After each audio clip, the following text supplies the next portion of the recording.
Hello everyone, welcome to the Ichimoku.co daily stock market review for the trading day ending Tuesday, July 5th.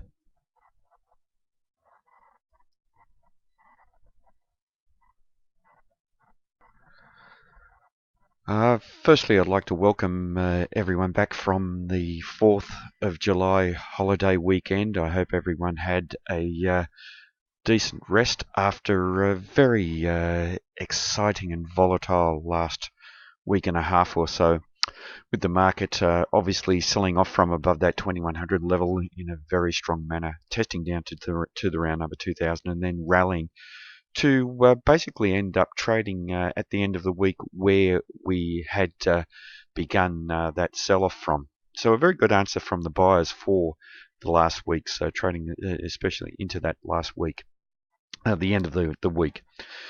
Importantly, at the end of the week, however, we saw the market finding some indecision above that 2100 round number level, and 2100, as mentioned often in the past, is our benchmark for any further upside activity. And we do like to see bullish activity above that 2100 level with some strong follow through, and we haven't seen that in recent past. The last couple of times we've traded up through there, we've seen a bullish attempt to trade above there, but a lack of follow through then saw the sellers return into the market. And that's what we've seen here for today at the start of this week's trading. The market has gapped down, creating window, which provides some extra resistance if we do see the market attempt to rally. But the formation of a black body candle and a candle forming a lower high and lower low suggests the possibility of the market trading through to lower levels. Now, this candle is not an ideal candle to start the first time frame downtrend on. We have the sellers failing to take control at the end of trading, and the market has closed around the midpoint level, suggesting that neither party has taken control. So on the initiation of a new downtrend and a decent initiation with the market gapping to the downside, we have seen the sellers lose commitment, and importantly the sellers lost commitment around the top of that highlighted yellow zone of previous support and resistance. So moving forward, this is an area that we do need to watch very closely. There is an opportunity here for the buyers to return into this market, so not as bearish a candle as one would imagine, even though it's a black body candle. So as I've said, we're not seeing a lot of strength from the sellers here. Now 2093 may find some resistance, that window that was opened up, but as always that 2100 round number and just above is a potentially strong area of resistance. If we do see the market trade within that highlighted zone, we will be watching the area around the Ichimoku cloud, roughly about 2064 or so, 2062 to hold as support. But the cloud is very thin for tomorrow's trading and for the next probably 3 or 4 trading hours, probably about 3 days or so. And then as we move into the end of the week and importantly into the start of next week, the cloud does become thicker and it does actually move higher. So this is the good thing about using the Ichimoku indicators as levels of support and resistance, and it is that they're dynamic levels, and they do actually move to meet price action, and this into the next week, or probably about 2 weeks or so, we do see the Ichimoku cloud moving significantly higher and providing potentially a solid base underneath the market if we don't trade off over the next week.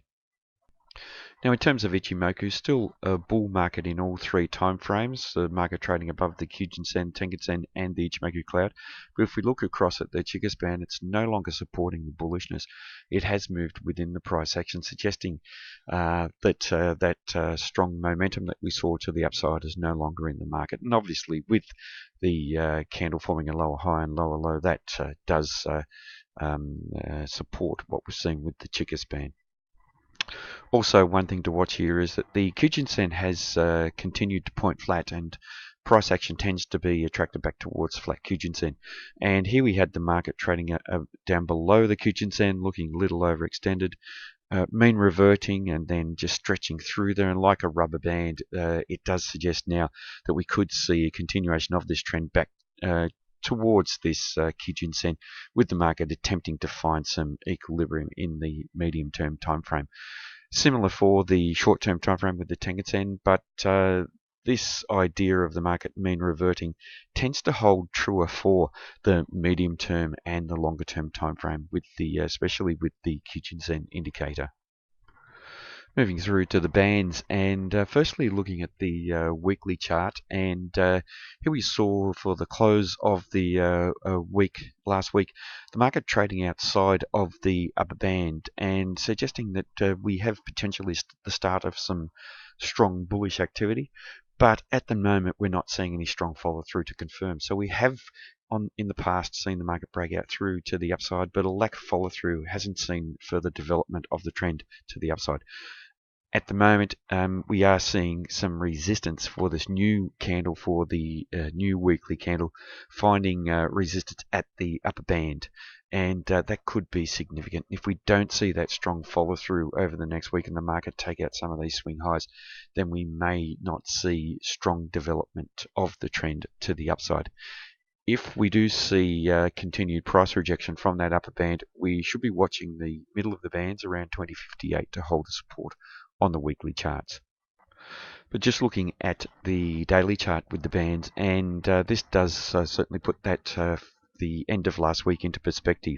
And what we saw was the market mean reverting back towards the middle of the bands, attempting to break through the middle of the bands, testing almost to the top of the band with this weak indecisive type trading, a very small bodied candle suggesting a lack of momentum that we had previously. A shadow on the top highlighting downside price rejection, the buyers losing commitment, and confirmation of a change of trend here today.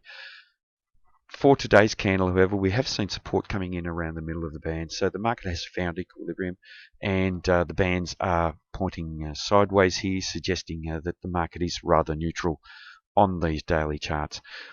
Lack of direction here. What we'll be looking for is either a breakout with strong follow through in either direction, develop further to the downside.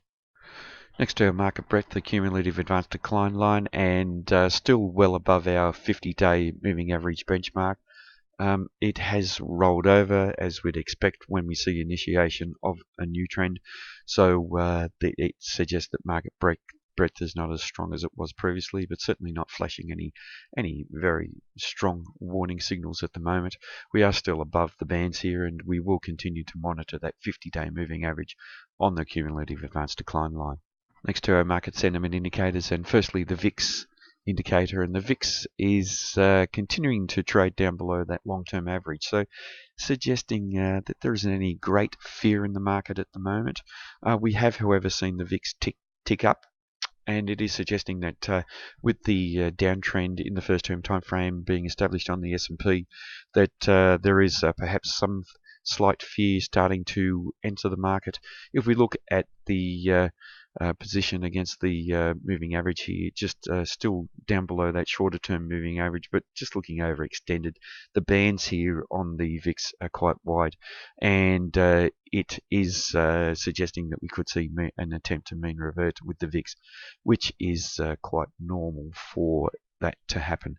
If we look at the VIX oscillator, we are still well down below that -5% warning level, suggesting that still, even though we're seeing establishment of a change of trend to the downside, that traders are still relatively comfortable with the downtrend that has been established here in the first term time frame.